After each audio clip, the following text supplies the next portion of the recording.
सभी बहन भाइयों को प्रभु यीशु मसीह में जय मसीह की। मेरे प्यारे बहनों और भाइयों, प्रभु आपके साथ है। फिर हम एक बार हाजिर हैं नई ज़िंदगी नई शुरुआत में। मेरे प्यारे बहनों और भाइयों, आप जानते हैं कि जैसे हम प्रेयर में बढ़ते हैं, वचन में आगे चलते हैं, तो कुछ परेशानियां और मुश्किलें हमें घेर लेती है। मुश्किलें हमारे ऊपर आती है, परेशानियां हमारे सामने खड़ी हो जाती है, हमारे ऊपर कर्ज होना शुरू हो जाता है। और भी मुश्किलें हमारे ऊपर आती है, जैसे कि घर में कोई लड़ाई झगड़ा और बाहर कोई हमें लड़ाई झगड़ा, लोग हमें आके ऊंची ऊंची बातें बोलते हैं, जिसका हमारे मन को बहुत बुरा लगता है। लेकिन मेरे प्यारे बहनों और भाइयों, ये हमारे ऊपर क्यों होता है? क्यों ऐसी मुश्किलें, क्यों हमारे ऊपर ऐसी परेशानी आती है? आप जानते हैं कि जो कुछ हमारे पास है, उससे बढ़कर प्रभु यीशु मसीह हमें आशीष देने वाला है। क्योंकि प्रभु यीशु मसीह ने हमें आशीष देने के लिए अपनी ओर बुला लिया है और हमारे लिए एक बड़ी आशीष को देने के लिए वो अपने दूतों को भेज रहा है। जैसे ये आशीष हमारे ऊपर आती है, हमारी ओर आती है, वैसे ही ये मुश्किलें परेशानियां बढ़ती है। क्योंकि जब आशीष हमें मिलती है और हमें वो आशीष जो दुगनी डबल मिलनी होती है, तो हमें परेशानियों से गुजरना पड़ता है। क्योंकि परमेश्वर हमें मजबूत और ताकतवर बनाना चाहता है। आप जानते हैं कि जैसे हम किसी बर्तन को साफ करते हैं, तो उसके लिए या तो हम किसी मिट्टी का और या फिर किसी केमिकल का प्रयोग करते हैं। और जैसे हम प्रयोग करते हैं और वो केमिकल बर्तन के ऊपर से जितनी गंदगी है उसको हटा देता है, ऐसे ही जब ये मुश्किलें आती हैं और प्रभु का वचन हमारे जीवन से बहुत सारी गंदगी को हटा देता है और हमारे अंदर से जो कैसे भी कोई ऐसी बात हो उसको निकालता है, हम शुद्ध होते हैं, हम साफ होते हैं। मेरे प्रिय बहन भाइयों, इसके अंदर शैतान भी हमारे पास आता है। वो आकर हमें कहता है, आप प्रार्थना करती हो, आपके ऊपर तो मुश्किलें हैं, आप प्रार्थना करती हो, वचन को मानती हो, आप तो परेशानियों में आगे हैं, आप परमेश्वर के घर पे जाते हो, बंदगी करते हो, है ना, और वर्शिप करते हो, बाइबल पढ़ते हो, फिर आपके ऊपर कर्जा आ गया है, तो आप परमेश्वर को छोड़ दो। वो हमें इस बात को मजबूत करता है, वो हमें इस बात को मजबूर कर लेता है कि हम लोग परमेश्वर से हटकर हम दूसरी साइड जाए। मेरे प्रिय बहनों भाइयों, ये हमारी एक परख होती है, हम परखे जाते हैं।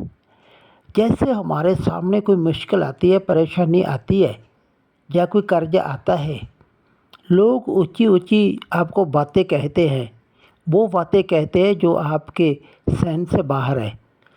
मेरे प्रिय और बहन भाइयों, आप याद रखें, उस समय आपके लिए एक बहुत बड़ी आशीष आती है, बहुत बड़ी आशीष आती है जो आपके सामने पड़ी है। और वो आशीष को परमेश्वर आपके ऊपर देना चाहता है, पर शैतान चाहता है कि मैं उस आशीष को आपसे ऊपर से हटा दूँ। वो आएगा, सबसे पहले वो आपके पास्टर के खिलाफ़ बोलना शुरू करवा देगा।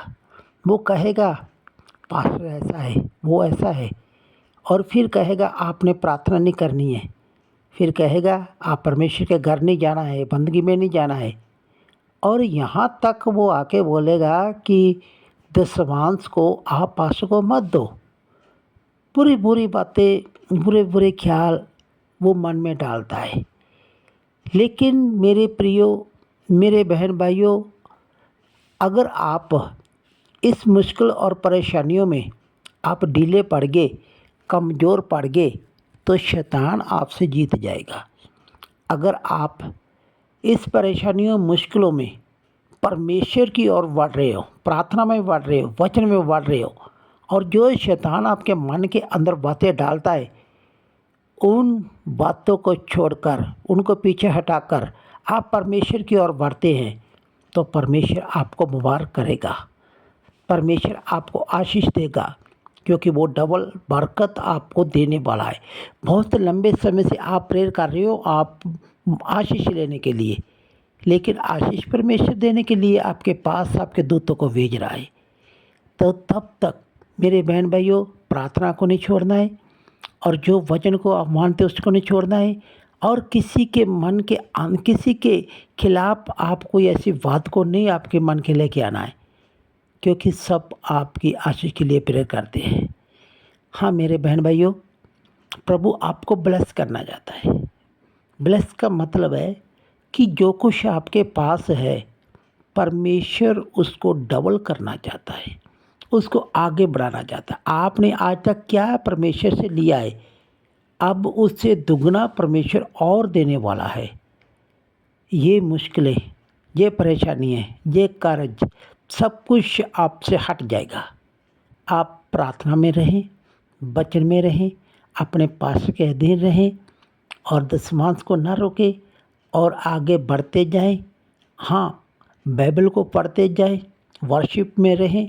परमेश्वर आपके साथ है, क्योंकि वो आशीष जो परमेश्वर ने आपको डबल देनी है। याद रखो आपके पास क्या है। आपके पास कहने का मतलब है, मान के चलो आपके पास एक घर है, घर के अंदर सामान है, जो कुछ है, जितना पैसा है, उस सब को परमेश्वर दुगना डबल करने के लिए आपके पास आ रहा है। मेरे अजीज बहनों और भाइयों, याद रखें, आज ही वचन को मानते हुए परमेश्वर के अधीन जाएं, परमेश्वर की ओर बढ़े और शैतान को हरा कर वो आशीष को प्राप्त करें। धन्यवाद है। God bless you. Prabhu Ashish they.